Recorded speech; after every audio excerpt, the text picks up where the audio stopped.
We are back, everyone, and I am now joined by Miss Rochelle Baltimore and Lance Parvin. And if Lance looks familiar, that's because he has been on a previous segment of ours. Welcome back, and welcome to our studio. Thank you so much. Thanks for having us. I'm going to start with you, Rochelle. Tell us about Dreams in Motion.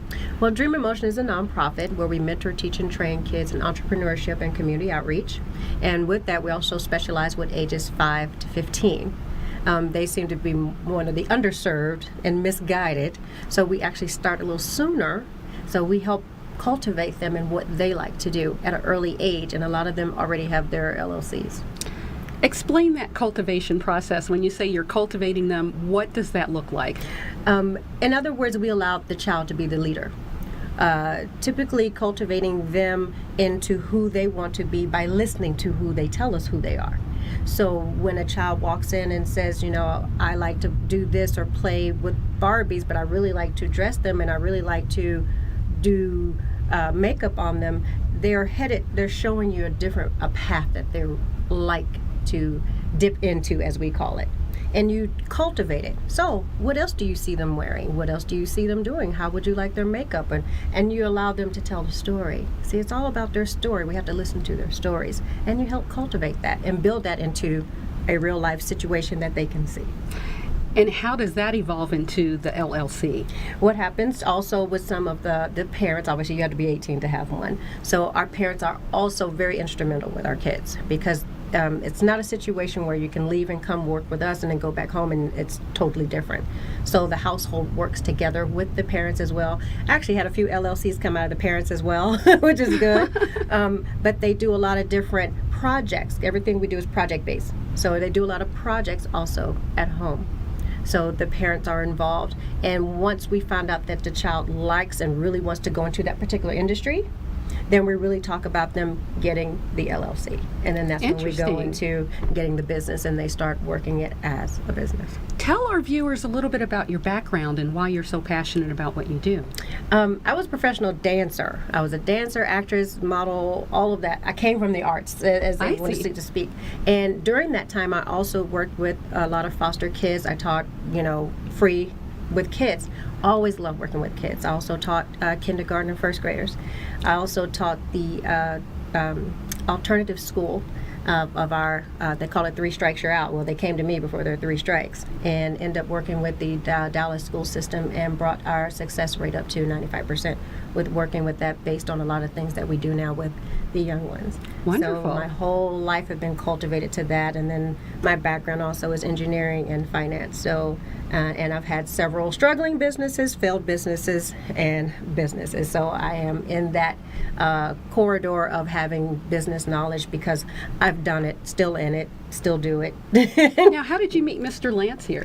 Through another friend. We all get connected by something going on. Another friend of ours, Miss Brittany, if you hear us, we love you.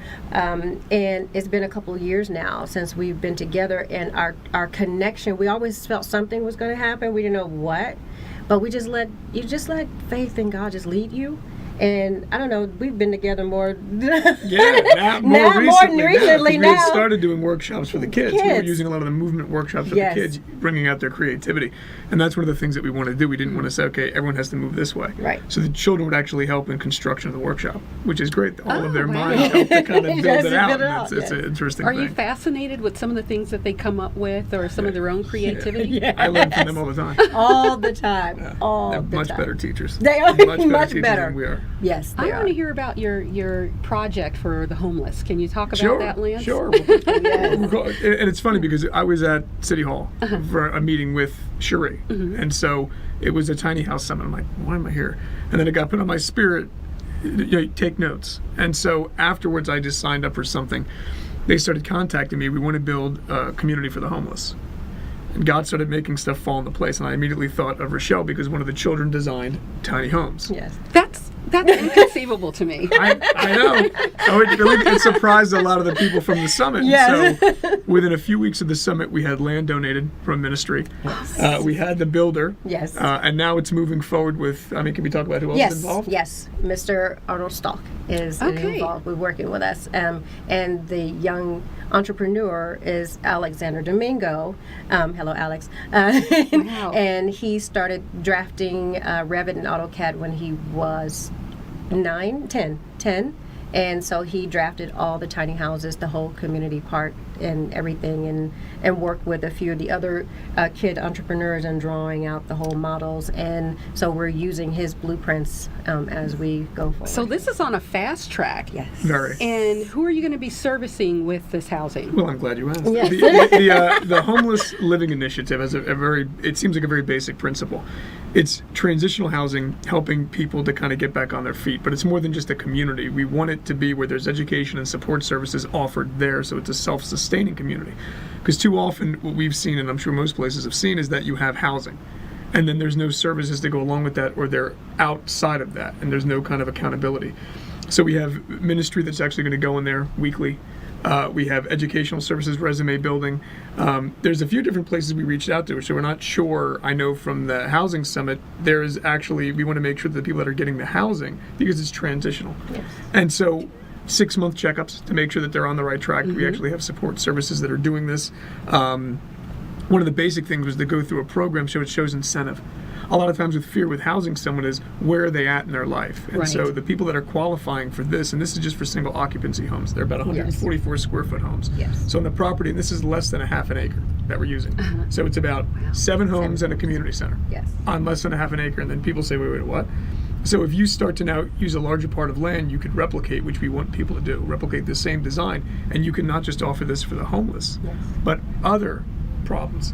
A while ago, I started thinking, imagine if we had now housing, and then you could provide the education, all these services at one Wonderful. point. Yes. Yes. It would solve a lot of the problems. In a way, what we want is the community to be involved as a whole. So no one's getting paid, which makes it great because Right. you see someone's heart is in it for the right reason. Absolutely. No one's running after a contract. So different organizations have stepped up to where they say, well, we can offer therapeutic services, we can offer computers, we can offer things like this, and that's what we want. So it's working together. Then there's a unity because the people who will be living there will also be helping to build the yes. houses. Wonderful. Yes. Great. It's Great. literally hands-on, and that's what we want. And so I know we haven't really gone, I mean, we're going public with it now, Yes. but we haven't really told anyone yet because we want people, I know the city's watching this, to see how it goes because it's so easy to be replicated and it's beyond cost effective. So when is this ribbon cutting going to take place? That's what I want to know. Go on. I want to be there for that, by the Okay, way. that's fine. That'd be great. Yeah. And we definitely would love to have you there. As I always say, it's the pre-planning to getting there first is the part that we aren't in control of that time. Now we're in control of, okay, we break ground and this is what we're going to have. That we have better control of, which it shouldn't take any more than a few days to get all of those up. I see. So it's just 7 homes, plus the community center. But when you're talking about, we have to get the soil tested if it's the right soil, right kind. You got to get it excavated. You have to get so many other things you have to do through the state. So that part we're not in control of. So we Right. don't know how long that will take. But once that gets done, I go, faith, honey, God has it. It's going to be Absolutely. on the right time. So when that happens, and then when we do the home, it won't take long at all. And people were surprised. I think the initial thing is people asked when we went to the last Mayor's Faith Initiative, the housing summit. They're like, well, how long does it take? She's like a week and a half. Yeah. For Really? the whole Oh, thing my to be goodness. built. Once That's everything is crazy. cleared Yes. away from the state with the permit and everything else, the construction is like Yeah, it's quick. It's construction is not easy. what It's Wow. not, yeah. people are used to seeing construction projects that drag on for months. That's Right. not That's not. how they. That's That's not how this works. No. That's not how this works. So That's a whole nother That's thing. a whole nother thing. Yeah. But that's the premise of this program. So it's addressing a growing problem. Yes. Because a lot of times people are saying, well, wait a minute, there's not enough housing. The rate of homelessness, I know in this state, has risen tremendously. Well, you know what's really interesting, and we're going to have Dr. Leary come in on our next segment, but I believe he might have touched on children being part of that homeless Absolutely. epidemic, and I never thought about them as being part of that epidemic, and it's just By the it's- numbers that I had seen from 2016 to 2017, and this is from Nevada Partnership for Homeless Youth, it was up 30% in a year Oh my of goodness, homeless youth.